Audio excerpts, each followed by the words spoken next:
I am so excited that you guys are joining me today. Thank you so much. I am here with Matt Di Bara, and he is a fourth generation Mason. And oh my goodness, let me tell you, their company has been in business for over 100 years. Imagine all the years of all the wisdom drifting down into Matt, who's now the owner of DiBara Masonry. And I've got him on the show today. So today we're going to be talking about the stuff that Matt is really aware of, which is going to be all the extra pavers and paver stones, and if you have extra debris, and how we clean up the dust and all the stuff that everybody asks. And we're like, oh my gosh, what do we do with all this stuff? And oddly enough, a lot of people don't do anything with it because they don't know what to do. So Matt is here today, and I'm super excited. So please help me welcome Matt Di Bara. Hey, Matt. Thank you so much for having me. This is going to be a blast. I'm really looking forward to it. Have you ever encountered any do it yourself disasters related to cleanup or debris that there were some valuable lessons in there for homeowners that we could take away from that? I It's mean, never happened, right? never. I was just trying to find one deep buried in my brain. No, there's been quite a few. I see a lot with grouts and stains and whitewashing brick. I've seen a lot with whitewashing brick. The more modern look now is if you have red brick and you want it to look white, like lime washing or whitewashing brick. I've seen a lot with like they've over applied it and it's just like completely calcified the brick. I see it a lot with over applying sealers or not cleaning properly. So that could be your tile, your shower, that could be your driveway, any exterior. It could be any of even wood if you have a deck where it's so thick. And the logic is it didn't look like it was working. So I came back the next day and added another coat and then I added another coat. And it's like we've seen it where it's just so oversaturated. But yeah, grouts, whitewashing brick, and then sealers specifically as big ones where I've seen some serious problems. And is that because the do-it-yourselfer didn't have the right information as far as the application of it? Or would it have been better for them to then, and I hate this question because it's going to come back to they didn't know enough to do the research and the development in order to do it correctly the first time. So now they had to call an expert in to kind of come fix the problem after the fact. What's the Yeah. answer there? Do you just call the expert to begin with and save yourself the hassle and save them the repairs? I feel like the confidence when I see do it yourselfers handle cleaning and sealing or refinishing projects, right? If they restain or waterproof, for example, the ones that I see problems with is where they were just so overconfident. And so I think it's just one of those things where, at least in my experience, the problems happen because they were like, well, how hard could it be? And so as long as you go into it cautiously and knowing that you could ruin the entire surface, I think the homeowners and the do-it-yourselfers I see that are cautious with like, I didn't want to mess it up. So I did this. Did I do it right? I'm like, oh, you did it perfectly. This is great. So I think it's that level of cautiousness, I would say, that makes for a good product. Because the margin for error, if you're cautious, is very little, is what I was trying to say. Well, I know, for example, when we had our stairs redone, it was always wrong because when we bought the house and the guy stained the wood, the next person that came in didn't wait till the wood had cured. And so it was a repairman that came in, but then put like this paper on the floor, but taped it up with the painter's tape. And so when they picked off the painter's tape, just like you said, the sealer hadn't settled or cured. And so it just peeled it off like in bubbles. And so then forever it was bubbled and looked bad. And so then we had to have somebody come in and resand the whole thing and start over again because all the stain was bad.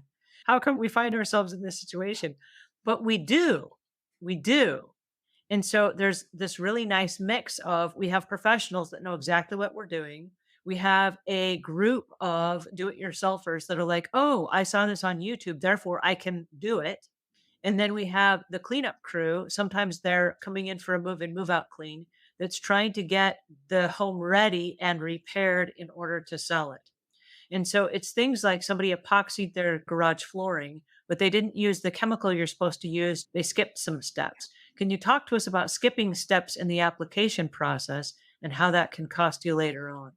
Yeah, a big time. I mean, especially in the applications you just mentioned, we used to do a lot of epoxy floors and they'd be like, well, how do we fix it? I'm like, there's no fix. That exact example you gave is one that I've seen many times. So it comes down to really reading and thoroughly understanding. Like, for example, concrete's supposed to cure typically 28 days. And usually, depending on how it's climate controlled and if you get rain, 4 to 6 weeks is kind of the rule of thumb before you want to put any special coatings on it, especially ones that don't breathe. If you miss that one little note, that little star at the bottom of the sheet that's like, oh, by the way, if the concrete's less than 28 days old, wait or ask a professional. That one note could cost you the entire surface. So it's definitely something where maybe you're not going to hire an expert, but maybe you meet with one and really size up the job and ask them the process. I find that to be kind of a good middle of the road. So if you're a do-it-yourselfer and you're listening and thinking, well, I'm going to refinish this wood deck, or I'm going to reseal my driveway, maybe consult with a professional and get a quote. Now you know how much more it will cost you to do it with them, but more importantly, you'll get an idea of what are the sequences and steps that they'll use, and you might avoid missing the step because it's crucial not to miss any when you're talking about this kind of application. Well, and I appreciate you bringing that up because I think a lot of the do-it-yourselfers, like you said, are overconfident and they're like, "Hey, I can save some money by doing this myself." Then if you factor in the cost of the repairs or the renovations that you're going to have to do if you do it wrong, or the factor of if I do it myself using either the wrong equipment or old equipment, like something I've been storing that's been out in the weather and it voids the warranty of whatever the new project is that you're doing. There are a lot of factors that can or need to be considered so that you're not spending extra money, bad money chasing good money, if that makes sense. Yeah, and there's specialty equipment that, I mean, we have a masonry saw that we use, and it's 1,500, $2,000 saw, right? So there's certain equipment that on projects it doesn't always make sense. Like for example, if you need a really deep steam clean to prep a surface before you seal it, because if you have trees that have a lot of sap and a lot of organic matter, a cold power washer doesn't typically get those out. You'll apply a sealer and it won't take in those areas. Whereas if you had a good steam cleaner and you were able to go in there and really release and pull the sap out, you would have got the job that you wanted. So to buy or rent that equipment sometimes doesn't pencil out into the cost. At what point do you get with a professional and just say, "Hey, I'm thinking about doing this"? Because you mentioned a moment ago, it might benefit you to do that. At what point do you do it after the project started and say, "Hey, I'm in the middle of this project and I just realized I don't know what I'm doing"? Or do you bring them in from the beginning and just let them quote you the project from the beginning and say, "Oh, this is going to cost less than all the time and energy that if I did it myself"? Like at what point? I'm a big proponent of find a good company online, find somebody that looks reputable, right? Don't necessarily start with the most affordable company per se. Like find somebody that's got a good online presence, bring them out, get a quote, because a lot of do-it-yourselfers that I see, some of them I've seen where they're like, "Oh, I've saved myself tons of money." And I'll run through the numbers with them. These are friends typically, right? We'll be in their backyard having a barbecue, and they're like, "Oh, I did this all myself." And I'm like, "Talk me through this." Like, "Well, I rented this, and then we messed this up, and I had to do this again." And I'm like, "I would have charged you $2,200. You're at 2 grand cost." And they're like, "Oh, you're kidding." I'm like, "Yeah, because we would have done this in 4 hours, and it took you, X amount of time to do it." And a lot of times, I'll meet, for example, with somebody who's typically a do-it-yourselfer, and midway through the conversation, they'll say, "I'm not doing this myself. I'm definitely going to hire you." And it's comforting to know that they avoided that potential issue. Well, and I think the takeaway from today's conversation, if there is a takeaway, and there are a lot of takeaways, you gave us some amazing tips. Thank you. But I think one of the most interesting things is that sometimes, with the best of intentions, we are ruining a project that we don't even know we're ruining because of our lack of education on that particular project. And then we think that we're saving time when because we don't have the skill set, we don't have the 100 years of background that you have in this business.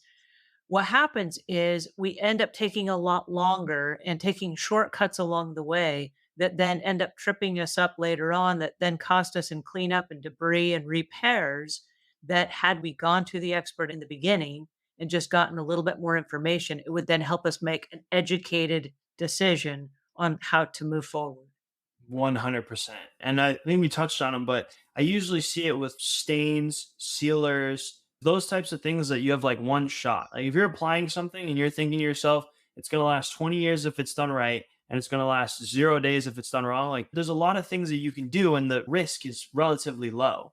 But with that stuff, it ends up costing so much more to remove it, only to get you back to where you originally started to then do it all over again. That it's exactly what you mentioned. You guys, this was an awesome hour with Matt Di Bara. Thank you, Matt, so much for joining us today. This has just been enlightening. I'm going to leave links in the show notes as well where you can find Matt. And then if he has anything later on that he wants to add to this, or if he wants to drop back by and answer your questions, you guys will have a direct link to him there. Thanks again so much, Matt. I appreciate you guys joining in today, and this was fun. Thank you, Angela.